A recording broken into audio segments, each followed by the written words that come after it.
Hey everybody, it's Miss London, and today we're going to be talking about an unreliable narrator. You're going to be reading the story The Telltale Heart by, for many of you, maybe he's a favorite short story writer, but Edgar Allan Poe. So he always writes really creepy, weird, sort of mysterious stories, and one of the things that you need to understand about the story today, as well as just literature in general, is that sometimes there's narrators who you can't totally trust. So we're going to be talking about that and then the different points of view today.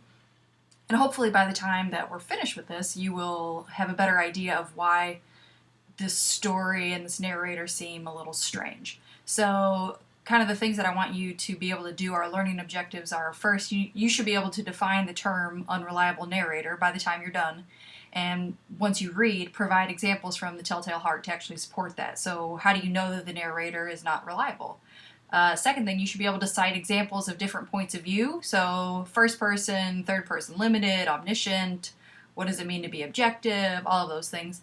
And then you should be able to contrast different points of view in narrative text, so in stories, in novels, and explain how they affect the overall theme of the work. So this kind of going forward, you should be able to look at different stories and compare and contrast what the narrator is actually doing with those different stories. Okay? So there are three types of narrators, but the first thing that you should ask is, what's it mean to be objective?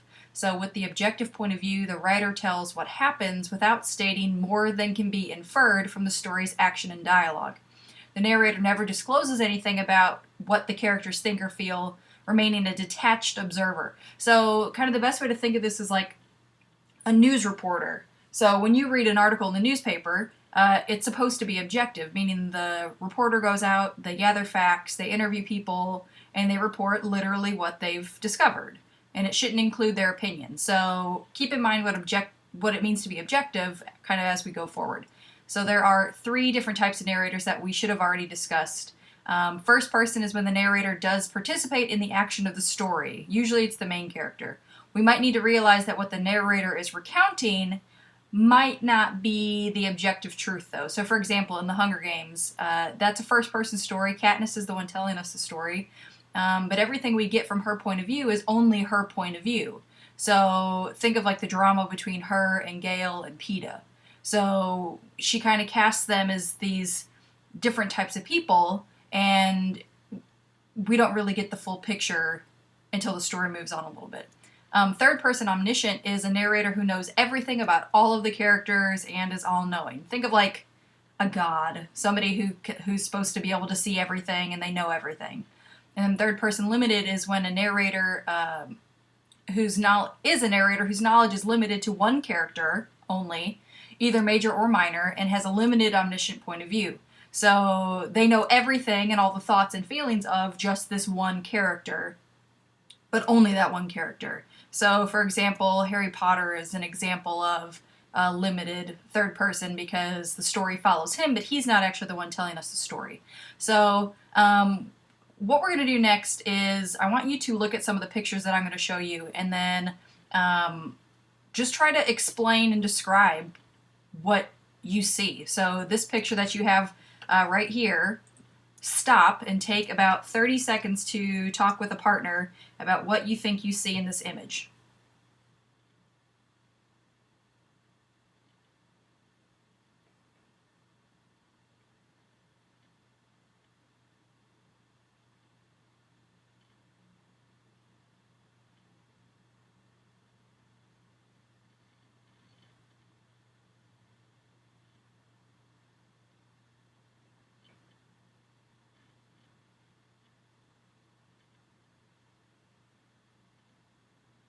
All right, so it's kind of hard to tell what you're even looking at here. So this kind of represents the objective point of view. In the photo, nothing can be inferred. It is even kind of difficult to recognize the subject of the photo. The photographer or the author has chosen, in this case, to create in the viewer or reader a sense of mystery or a desire to know more. So we're not even really sure what the heck this photo is even showing us right now. Okay? In this picture, what do you see? So try to take 30 seconds to discuss what it is you see and what you think about it.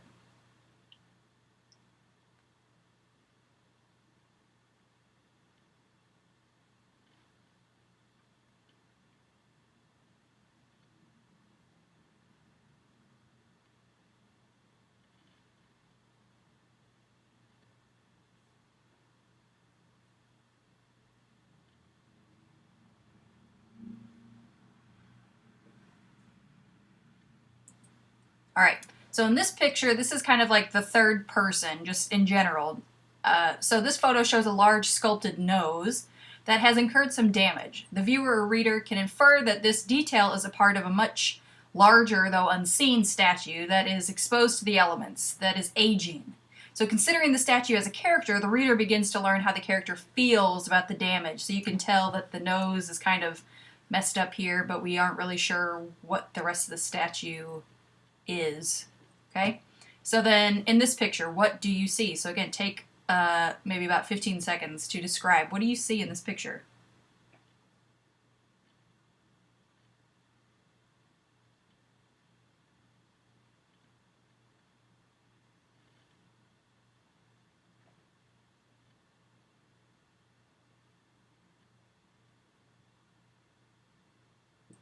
All right.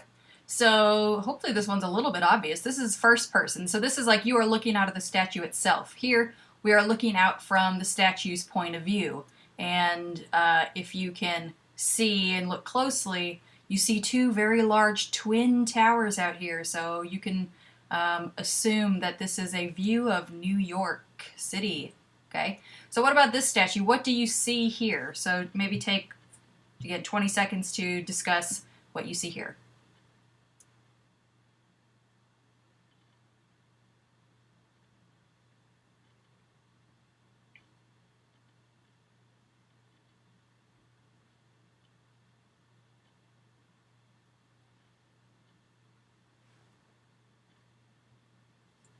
Okay, so this is an example of third person limited. So compare the detail of the nose, you can see here, and the lips, showing the strap iron armature that's supporting all this, and then kind of compare that to this, we assume this is like copper skin on the outside. This is like the limited omniscient point of view in which the narrator knows what's inside of one character. So we are only getting this particular point of view from this one statue or this one character. Okay, so hopefully you guessed this is the Statue of Liberty. So this is a view of the entire thing. So we might say that this is an example of third person omniscient. So compare the overall view of the Statue of Liberty looking northwest with Jersey City in the background to the omniscient point of view. Here the narrator sees everything and has all the answers we will receive in the story. So this is really important to understand what the different points of view are, because think omniscient is like all-knowing. They know everything. So we see everything. We can see the city, we can see the statue, we can see what's around the statue. So thinking about these different points of view is important here. So we're talking about an unreliable narrator then, and that's kind of the most important part of where we're going with this today, because an unreliable narrator is exactly what you are going to find with the character in Telltale Heart.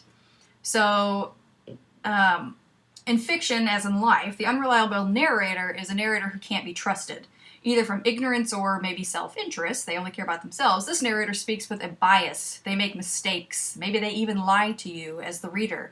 So part of the pleasure and challenge of these first-person stories is working out the truth and understanding why the narrator is not straightforward. So the whole kind of fun in reading this is trying to figure out what's going on here in this story.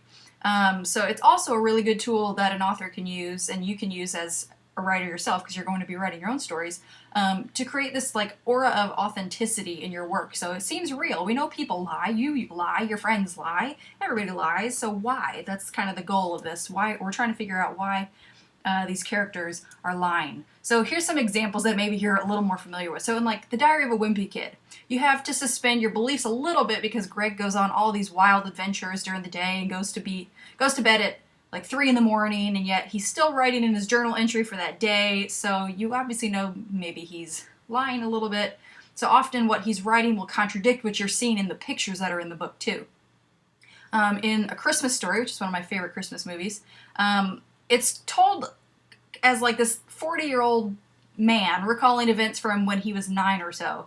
And this explains such kind of improbable or unbelievable details like that massive snow mountain present in the department store that would be impossible to store for 10 or 11 months out of the year, and the fact that their hillbilly neighbors apparently had hundreds of bloodhounds. Okay, so those things aren't really true, but think, again, you're thinking through like the perspective of a 9-year-old. Okay, and then The Incredibles too. So Syndrome's flashback to the moment when he lost faith in Mr. Incredible, when he said, "Go home, buddy, I work alone," is pretty different from the actual moment the audience saw in the movie, in order to demonstrate Syndrome's unreliable and skewed perspective on events. So again, these are some examples of how different authors and different movies and stories can use this idea of an unreliable narrator to help tell this interesting story. So you guys are going to be reading The Telltale Heart by Edgar Allan Poe again, and I'm actually going to have you listen to the audio version this time, because I think it's really